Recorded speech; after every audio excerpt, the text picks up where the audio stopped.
அயோத்திக்குத் திரும்பிய பிறகு ராமர் பெருமையுடன் தனது அரச சிம்மாசனத்தில் அமர்ந்தார். தேவரசி நாரதர், ரிஷி விஸ்வாமித்திரர் மற்றும் குருவசிஸ்தர் போன்ற பெரிய முனிவர்களால் நீதிமன்றம் நிரம்பியது. அவர்கள் பல முக்கியமான விஷயங்களைப் பற்றி விவாதித்தனர். திடீரென்று தேவர்ஷி நாரதர் நீதிமன்றத்தில் பேசினார். யார் அதிக சக்தி வாய்ந்தவர்? அது கடவுளா அல்லது அவருடைய பெயரா? விவாதத்தில் மணிநேரம் கடந்தது. ஆனால் யாராலும் திட்டவட்டமான பதிலை வழங்க முடியவில்லை. எனவே நாரதர் தனது வழக்கமான நம்பிக்கையுடன் ஸ்ரீராமரின் பெயர் கடவுளை விட சக்தி வாய்ந்தது என்று அறிவித்தார். ஆனால் யாரும் ஒப்புக்கொள்ளவில்லை. எனவே அனைவருக்கும் புரிய வைக்க நாரதர் ஒரு சிறு திட்டம் போட்டார். நாரதர் தனது கருத்தை நிரூபிக்க ராமரின் அன்பான பக்தரான ஹனுமானை அழைத்தார். தேவர்ஷி நாரதர் ஹனுமானிடம் கூறினார், நீங்கள் நீதிமன்றத்தை விட்டு வெளியேறும்போது ஒவ்வொரு முனிவருக்கும் வாழ்த்துச் சொல்லுங்கள். ஆனால் விஸ்வாமித்திரரை அல்ல, ஏனென்றால் அவர் ஒரு ரிஷி அல்ல, அவர் ஒரு ராஜா. அனுமன் எப்போதும் கீழ்ப்படிதலுள்ள பக்தன். அவன் சொன்னபடியே செய்தான்.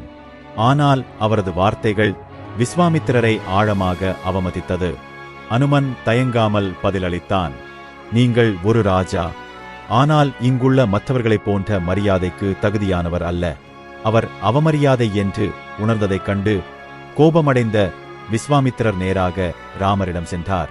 கண்களில் கோபத்துடன் அனுமனுக்கு கடுமையான தண்டனை வழங்குமாறு கோரினார்.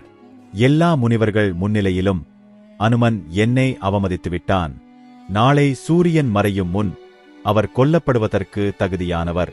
அந்தச் செய்தியை கேட்டு அதிர்ச்சியடைந்த ராமர் ஒரு கணம் அமைதியாக இருந்தார். அனுமன் அவருக்கு மிகவும் விசுவாசமான மற்றும் பிரியமான பக்தர். ஆனாலும் தனது குருவாக இருந்ததால் ராமர் விஸ்வாமித்திரின் கட்டளையை மீற முடியவில்லை. தான் செய்த மாபெரும் தவறினால் மனம் நொந்த அனுமன் தேவர்ஷி நாரதரிடம் தஞ்சம் புகுந்தான். அவரது அமைதியான ஞானத்தில் நாரதர் ஹனுமானிடம் கவலைப்பட வேண்டாம் என்று அறிவுறுத்தினார். மேலும் அறிவுறுத்தல்களை பின்பற்றுமாறு கேட்டுக்கொண்டார். சீக்கிரம் எழுந்து ஷரயு நதியில் குளித்து கவனம் சிதறாமல் ஸ்ரீராம ஜெயம், ஸ்ரீராம ஜெயம் என்று ஜபிக்கவும். உங்களுக்கு எந்த தீங்கும் வராது என்று நான் உறுதியளிக்கிறேன். மறுநாள் நாரதர் சொன்னபடியே அனுமன் செய்தார். அவர் ஷரயு நதிக்கரையில் நின்று ராமரின் நாமத்தை உச்சரித்தார். இதற்கிடையில் பகவான் ராமர் கருணை நிறைந்தவராக இருந்தாலும் தூரத்தில் நின்று வில்லை உயர்த்தி தண்டனையை நிறைவேற்ற தயாராக இருந்தார்.